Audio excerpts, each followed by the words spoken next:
माधवाय नमः। हरे कृष्णा। आप सभी का मेरे YouTube चैनल भक्ति सागर में पुनः स्वागत है।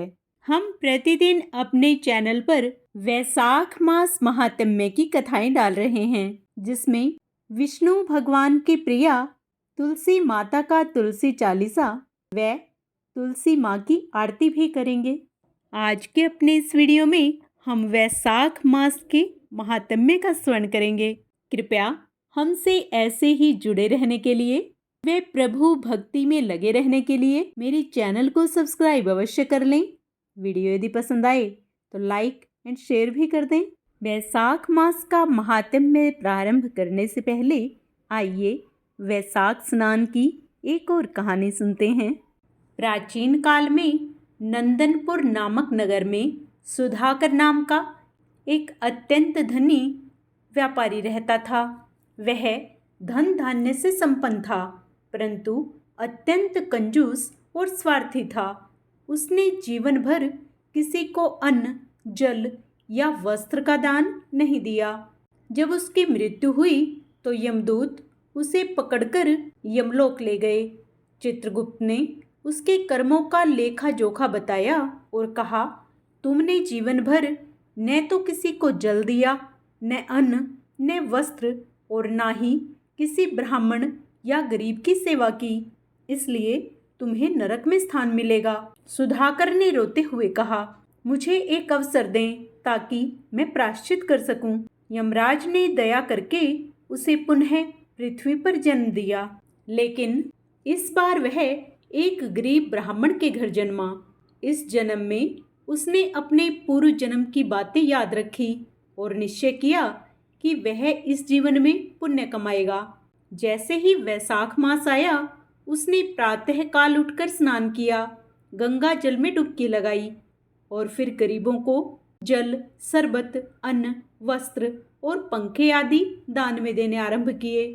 उसने तुलसी के समीप दीपक जलाया, भगवान विष्णु की पूजा की और हर दिन किसी न किसी रूप में दान अवश्य किया। जब इस जन्म का अंत हुआ तो देवदूत स्वर्ण रथ पर उसे लेने आए और वह विष्णु लोक को प्राप्त हुआ। वैशाख मास में केवल स्नान का ही नहीं, दान का भी अत्यधिक पुण्य मिलता है।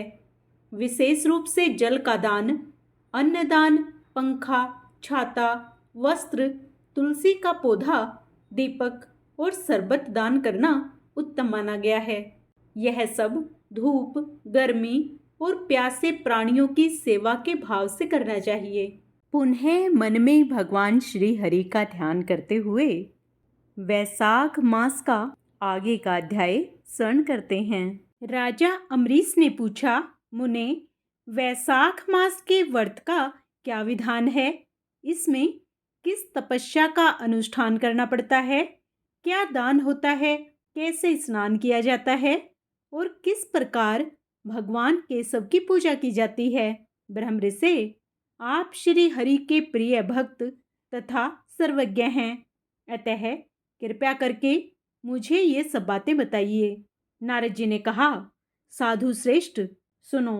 वैशाख मास में जब सूर्य मेष राशि पर चले जाएं, तो किसी बड़ी नदी में, नदी रूप तीर्थ में, स्वतः प्राप्त हुए किसी भी जलाशय में नियम पूर्वक भगवान श्री विष्णु का स्मरण करते हुए स्नान करना चाहिए। स्नान से पहले यह मंत्र उच्चारण करना चाहिए, यथा ते माधवो मासो वल्लभो मधुसूदन प्रातः स्नानेन में तस्मिन् फलदः पापहा भव। अर्थात मधुसूदन माधव वैशाख मास आपको विशेष प्रिय है, इसलिए इसमें प्रातः स्नान करने से आप शास्त्रोक्त फल के देने वाले हो और मेरे पापों का नाश कर दें। राजन, इस प्रकार कहकर घर में पहले विधि पूर्वक जितेंद्रिय भाव से भगवान गोविंद की विधिवत पूजा करनी चाहिए। विशेषतः वैशाख के महीने में जो श्री मधुसूदन का पूजन करता है, उसके द्वारा पूरे एक वर्ष तक श्री माधव की पूजा संपन्न हो जाती है। वैशाख मास आने पर जब सूर्य देव मेष राशि पर स्थित हों, तो श्री केशव की प्रसन्नता के लिए उनके व्रतों का संचय करना चाहिए। अपने अभिष्ट की सिद्धि के लिए अन्न, जल, शक्कर, धेनु तथा तिल आदि का दान करना चाहिए। इस कार्य में धन की कंजूसी उचित नहीं है। जो समूचे वैशाख भर प्रतिदिन सवेरे स्नान करता है, जितेंद्रिय भाव से रहता है, भगवान के नाम जपता है और हविष्य भोजन करता है, वह सब पापों से मुक्त हो जाता है। जो वैशाख मास में आलस्य त्याग कर एक भुक्त 24 घंटे में एक बार भोजन, नक्त व्रत केवल रात में एक बार भोजन अथवा अयाचित व्रत बिना मांगे मिले हुए अन्न का एक समय भोजन करता है, वह अपनी संपूर्ण अभिष्ट वस्तुओं को प्राप्त कर लेता है। वैशाख मास में प्रतिदिन 2 बार गांव से बाहर नदी के जल में स्नान करना, हविष्य खाकर रहना, ब्रह्मचर्य का पालन करना, पृथ्वी पर सोना, नियम पूर्वक रहना, व्रत, दान, जप, होम और भगवान मधुसूदन की पूजा करना, ये नियम हजारों जन्मों के भयंकर पाप को भी हर लेते हैं। जैसे भगवान माधव ध्यान करने पर सारे पाप नष्ट कर देते हैं, उसी प्रकार नियम पूर्वक किया हुआ माधव मास का स्नान भी समस्त पापों को दूर कर देता है। प्रतिदिन तीर्थ स्नान, तिलों द्वारा पितरों का तर्पण, धर्म घट आदि का दान और श्री मधुसूदन का पूजन, ये भगवान को संतोष प्रदान करने वाले हैं। वैशाख मास में इनका पालन अवश्य करना चाहिए। वैशाख में तिल, जल, स्वर्ण, अन्न, शक्कर, वस्त्र, गो, जूता, छाता, कमल या शंख तथा घड़े, इन वस्तुओं का ब्राह्मणों को दान करें। तीनों संध्याओं के समय एकाग्रचित हो विमल स्वरूपा साक्षात भगवती लक्ष्मी के साथ परमेश्वर श्री विष्णु का भक्ति पूर्वक पूजन करना चाहिए। सामयिक फूलों और फलों से भक्ति पूर्वक श्री हरि का पूजन करने के पश्चात यथाशक्ति ब्राह्मणों की भी पूजा करनी चाहिए। पाखंडियों से वार्तालाप नहीं करना चाहिए। जो फूलों द्वारा विधिवत अर्चन करके श्री मधुसूदन की आराधना करता है, वह सब पापों से मुक्त हो परम पद को प्राप्त होता है। श्री नारद जी कहते हैं, राजेंद्र सुनो, मैं संक्षेप से माधव के पूजन की विधि बतला रहा हूँ। महाराज, जिनका कहीं अंत नहीं है, जो अनंत और अपार हैं, उन भगवान अनंत की पूजा विधि का अंत नहीं है। श्री विष्णु का पूजन 3 प्रकार का होता है, वैदिक, तांत्रिक और मिश्र। तीनों के ही बताए हुए विधान से श्री हरि का पूजन करना चाहिए और मिश्र पूजन की विधि ब्राह्मण आदि 3 वर्णों के ही लिए बताई गई है, किंतु तांत्रिक पूजन विष्णु भक्त शूद्र के लिए भी विहित है। साधक पुरुष को उचित है कि शास्त्रोक्त विधि का ज्ञान प्राप्त करके एकाग्रचित हो ब्रह्मचर्य पालन करते हुए श्री विष्णु का विधिवत पूजन करे। भगवान की प्रतिमा 8 प्रकार की मानी गई है, शिलामयी, धातुमयी, लोहे की बनी हुई, लीपने योग्य मिट्टी की बनी हुई, चित्रमयी, बालू की बनाई हुई, मनोमयी तथा मणिमयी। इन प्रतिमाओं की प्रतिष्ठा 2 प्रकार की होती है, एक चल प्रतिष्ठा और दूसरी अचल प्रतिष्ठा। राजन, भक्त पुरुष को चाहिए कि वह जो कुछ भी सामग्री प्राप्त हो उसी से भक्ति भाव के साथ पूजन करे। प्रतिमा पूजन में स्नान और अलंकार ही अभिष्ट हैं, अर्थात भगवती ग्रह को स्नान कराकर पुष्प आदि से श्रृंगार कर देना ही प्रधान सेवा है। श्री कृष्ण में भक्ति रखने वाला मनुष्य यदि केवल जल भी भगवान को अर्पण करे तो वह उनकी दृष्टि में श्रेष्ठ है। फिर गंध, धूप, पुष्प, दीप और अन्न आदि का नैवेद्य अर्पण करने पर तो कहना ही क्या है। पवित्रता पूर्वक पूजन की सारी सामग्री एकत्रित करके पूर्वाग्रह कुशों का आसन बिछाकर उस पर बैठे। पूजन करने वाले का मुख उत्तर दिशा की ओर या प्रतिमा के सामने हो। फिर पाद्य, अर्घ्य, स्नान तथा अर्पण आदि उपचारों की व्यवस्था करे। उसके बाद कर्णिका और केसर से सुशोभित अष्टदल कमल बनावे और उसके ऊपर श्री हरि के लिए आसन रखे। तदंतर चंदन, खस, कपूर, केसर तथा अर्गजा से सुवासित जल के द्वारा मंत्र पाठ पूर्वक श्री हरि को स्नान कराए। वैभव हो तो प्रतिदिन इस प्रकार की व्यवस्था करनी चाहिए। स्वर्ण धर्म नामक अनुवाक, महापुरुष विद्या, सहस्त्र शीर्षा आदि पुरुष सूक्त तथा श्याम वेदोक्त निराजना आदि मंत्रों द्वारा श्री हरि को स्नान कराए। तत्पश्चात विष्णु भक्त पुरुष वस्त्र, यज्ञोपवीत, आभूषण, हार, गंध तथा अनुलेपन के द्वारा प्रेम पूर्वक भगवान का यथा योग्य श्रृंगार करे। पुजारी को उचित है कि वह श्रद्धा पूर्वक पाद्य, आचमनीय, गंध, पुष्प, अक्षत तथा धूप आदि उपहार अर्पण करे। उसके बाद गुड़, खीर, घी, पूड़ी, मालपुआ, लड्डू, दूध और दही आदि नाना प्रकार के नैवेद्य निवेदन करे। पर्व के अवसरों पर अंगराग लगाना, दर्पण दिखाना, दंत धावन कराना, अभिषेक करना, अन्न आदि के बने हुए पदार्थ का भोग लगाना, कीर्तन करते हुए नृत्य करना और गीत गाना आदि सेवाएं भी करनी चाहिए। संभव हो तो प्रतिदिन ऐसी ही व्यवस्था रखनी चाहिए। पूजन के पश्चात इस प्रकार ध्यान करें। भगवान श्री विष्णु का श्री विग्रह श्याम वर्ण एवं तपाए हुए जाम्बुनद नामक स्वर्ण के समान तेजस्वी है। भगवान के शंख, चक्र, गदा और पद्म से सुशोभित 4 भुजाएं हैं। उनकी आकृति शांत है। उनका वस्त्र कमल के केसर के समान पीले रंग का है।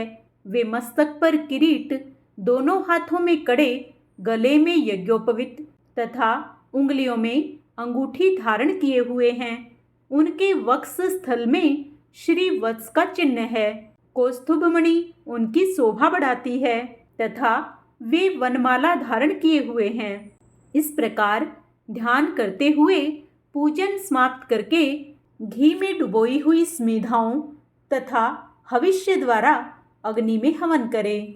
आज्य भाग तथा आघार नामक आहुतियां देने के पश्चात घृत पूर्ण हविष्य का होम करें। तदंतर पुनः भगवान का पूजन करके उन्हें प्रणाम करें और पार्षदों को नैवेद्य अर्पण करें। उसके बाद मुख शुद्धि के लिए सुगंधित द्रव्यों से युक्त तांबुल निवेदन करना चाहिए। फिर छोटे बड़े पौराणिक तथा अर्वाचीन स्तोत्रों द्वारा भगवान की स्तुति करके भगवान प्रसन्न होइए यूं कहकर प्रतिदिन दंडवत प्रणाम करे। अपना मस्तक भगवान के चरणों में रखकर दोनों भुजाओं को फैलाकर परस्पर मिला दे और इस प्रकार कहे, परमेश्वर, मैं मृत्यु रूपी ग्रह तथा समुद्र से भयभीत होकर आपकी शरण में आया हूँ। आप मेरी रक्षा कीजिए। तदंतर भगवान को अर्पण की हुई प्रसाद माला आदर पूर्वक सिर पर चढ़ाए तथा यदि मूर्ति विसर्जन करने योग्य हो तो उसका विसर्जन भी करे। ईश्वरीय ज्योति को आत्म ज्योति में स्थापित कर ले। प्रतिमा आदि में जहाँ भगवान का चरण हो वहीं श्रद्धा पूर्वक पूजन करना चाहिए तथा मन में यह विश्वास रखना चाहिए कि जो संपूर्ण भूतों में तथा मेरी आत्मा में भी रम रहे हैं वे ही सर्वात्मा परमेश्वर इस मूर्ति में विराजमान हैं। इस प्रकार वैदिक तथा तांत्रिक क्रिया योग के मार्ग से जो भगवान की पूजा करता है वह सब ओर से अभीष्ट सिद्धि को प्राप्त होता है। श्री विष्णु प्रतिमा की स्थापना करके उसके लिए सुदृढ़ मंदिर बनवाना चाहिए तथा पूजा कर्म की सुव्यवस्था के लिए सुंदर फुलवाड़ी भी लगवानी चाहिए। बड़े बड़े पर्वों पर तथा प्रतिदिन पूजा कार्य का भली भांति निर्वाह होता रहे, इसके लिए भगवान के नाम से खेत, बाजार, कस्बा और गांव आदि भी लगा देने चाहिए। यूं करने से मनुष्य भगवान के सायुज्य को प्राप्त होता है। भगवती ग्रह की स्थापना करने से, सार्वभौम सम्राट के पद को, मंदिर बनवाने से, तीनों लोकों के राज्य को, पूजा आदि की व्यवस्था करने से, ब्रह्मलोक को तथा इन तीनों कार्यों के अनुष्ठान से मनुष्य भगवत सायुज्य को प्राप्त कर लेता है। केवल अश्वमेध यज्ञ करने से किसी को भक्ति योग की प्राप्ति नहीं होती। भक्ति योग को तो वही प्राप्त करता है जो पूर्वोक्त रीति से प्रतिदिन श्री हरि की पूजा करता है। राजन, वही शरीर शुभ कल्याण का साधक है जो भगवान श्री कृष्ण को साष्टांग प्रणाम करने के कारण धूलि धूसरित हो रहा है। नेत्र भी वे ही अत्यंत सुंदर और तप शक्ति से संपन्न हैं जिनके द्वारा श्री हरि का दर्शन होता है। वही बुद्धि निर्मल और चंद्रमा तथा शंख के समान उज्जवल है जो सदा श्री लक्ष्मीपति के चिंतन में संलग्न रहती है, तथा वही जिह्वा मधुर भाषिणी है जो बारंबार भगवान नारायण का सत्वन किया करती है। स्त्री और शूद्रों को भी मूल मंत्र के द्वारा श्री हरि का पूजन करना चाहिए तथा अन्यान्य वैष्णव जनों को भी गुरु की बताई हुई पद्धति से श्रद्धापूर्वक भगवान की पूजा करनी उचित है। राजन, यह सब प्रसंग मैंने तुम्हें बता दिया। श्री माधव का पूजन परम पावन है। विशेषतः वैशाख मास में तुम इस प्रकार पूजन अवश्य करना। सूत जी कहते हैं, महर्षिगण इस प्रकार पत्नी सहित मंत्रवेता महाराज अम्बरीश को उपदेश दे उनसे पूजित हो विदा लेकर देवर्षि नारद जी वैशाख मास में गंगा स्नान करने के लिए चले गए। लोक में जिनका पावन सुयस फैला हुआ था, उन राजा अम्बरीश ने भी मुनि की बताई हुई वैशाख मास की विधि का पुण्य बुद्धि से पत्नी सहित पालन किया। आज का अध्याय यहीं समाप्त होता है। आगे का अध्याय हम अपने कल के वीडियो में करेंगे। पूर्ण पुण्य लाभ प्राप्त करने के लिए आप उसे भी अवश्य स्मरण करें। जय श्री हरि। आइए अब माँ तुलसी चालीसा का पाठ करते हैं। श्री तुलसी महारानी करूं विनय सिरनाए, जो मम हो संकट विकट दीजे मात नसाए। नमो नमो तुलसी महारानी, महिमा अमित न जाए बखानी। दियो विष्णु तुमको सन्माना, जग में छायो सुवस महाना। विष्णु प्रिया जय जयति भवानी, तिहूँ लोक की हो सुख खानी। भगवत पूजा कर जो कोई, बिना तुम्हारे सफल न होई। जिस घर तव नहीं होए निवासा, उस पर करही विष्णु नहीं वासा। करे सदा जो तव नित सुमिरन, ते ही के काज होए सब पूरन। कार्तिक मास महात्म तुम्हारा, ताकि जानत सब संसारा। तव पूजन जो करे कुवारी, पावे सुंदर वर सुकुमारी। कर जो पूजा नित प्रति नारी, सुख संपत्ति से होए सुखारी। वृद्धा नारी करे जो पूजन, मिले भक्ति होवे पुलकित मन। श्रद्धा से पूजे जो कोई, भवनिधि से तर जावे सोही। कथा भागवत यज्ञ करावे, तुम बिन नहीं सफलता पावे। छायो तव प्रताप जग भारी, ध्यावत तुम्हें सकल चित धारी। तुम्ही मात यंत्रण तंत्रण में, सकल काज सिधु होवे क्षण में। औषधि रूप आप हो माता, सब जग में तव यश विख्याता। देव ऋषि मुनियों तपधारी, करत सदा तव जय जयकारी। नमो नमो भव पारे उतारणी, नमो नमो परलोक सुधारणी। नमो नमो निज भक्त उबारणी, नमो नमो जन काज संवारणी। नमो नमो जय कुमति न सावनी, नमो नमो सब सुख उपजावनी। जयति जयति जय तुलसी माई, ध्याऊं तुमको शीस नवाई। निज जन जानी मोहि अपनायो, बिगड़े कारज आप बनाओ। करूं विनय मैं मात तुम्हारी, पूर्ण आशा करूं हमारी। शरण चरण कर जोरी मनाऊं, निस दिन तेरे ही गुण गाऊं। करहूं मात यह अब मोह पर दाया, निर्मल होए सकल मम काया। मांगू मात यह वर दीजे, सकल मनोरथ पूर्ण कीजे। जानू नहीं कुछ नेम अचारा, क्षमहु मात अपराध हमारा।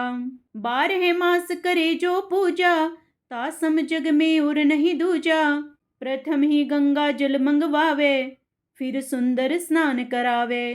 चंदन अक्षत पुष्प चढ़ावे, धूप दीप नैवेद्य लगावे। करे आचमन गंगा जल से, ध्यान करे हृदय निर्मल से। पाठ करे फिर 40 की, स्तुति करे मात तुलसा की। यह विधि पूजा करे हमेशा, ताके तन नहीं रहे कलेशा। करे मास कार्तिक का साधन, सोवे नित पवित्र सिद्ध होई जाई। है यह कथा महासुखदाई, पढ़े सुने सो भव तर जाई। यह श्री तुलसी चालीसा, पाठ करे जो कोई। गोविंद सो फल पावही, जो मन इच्छा होय। अब हम सब मिलकर विष्णु भगवान की प्रिया तुलसी माता की आरती करेंगे। तुलसी महारानी नमो नमो, हरि की पटरानी नमो नमो। तुलसी महारानी नमो नमो, धन तुलसी पूर्ण तप कीन्हो। सालिग्राम बनी पटरानी, जाके पत्र मंजरी कोमल। श्रीपति कमल चरण लपटानी, धूप दीप नैवेद्य आरती। पुष्पन की वर्षा बरसानी, नमो नमो। तुलसी महारानी नमो नमो, हरि की पटरानी नमो नमो। 56 भोग 36 व्यंजन, बिन तुलसी हरि एक न मानी। सभी सखी मैया तेरो जस गावे, भक्ति दान दीजे महारानी। नमो नमो तुलसी महारानी, नमो नमो, हरि की पटरानी नमो नमो। तुलसी महारानी नमो नमो। जय माँ तुलसी।